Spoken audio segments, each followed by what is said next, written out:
Kumpaniji jew individwi li jagħmlu użu mill-prekarjat jew jinstabu ħatja ta' reati kriminali bħal korruzzjoni, frodi jew ħasil ta' flus se jkunu esklużi minn proċessi ta' xiri pubbliku. L-istess għal persuni li ħadmu minorenni jew forom oħra ta' traffikar ta' persuni fost l-oħrajn. Dan għal 5 snin minn meta jinstabu ħatja.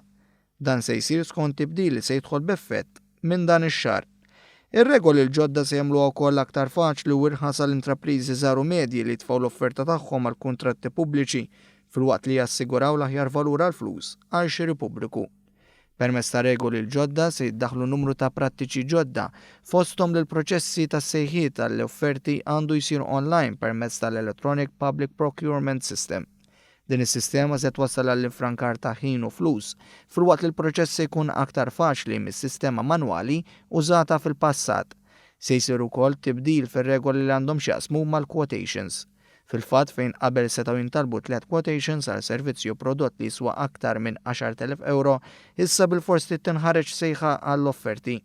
Il-proċess tal-appelli se jiġi riformat ukoll fejn se jkun hemm proċess wieħed u l-appelli kollha jridu jsiru quddiem il-Public Procurement Review Board, filwaqt li issa jistgħu jsiru appelli dwar servizzi u prodotti li jiswew 5,000 euro u aktar.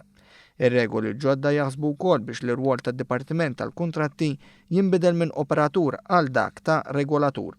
Dan se jwassal ukoll għal diċentralizzazzjoni tal-proċess tax-xiri pubbliku fejn kull Ministeru se jwaqqaf procurement unit ċentrali li jkollha responsabilità li tipproċessa offerti stmat li jswew bejn 10,000 euro u 250,000 euro ta' kull awtorità kontraenti li taqa' taħt il-Ministeru rispettiv.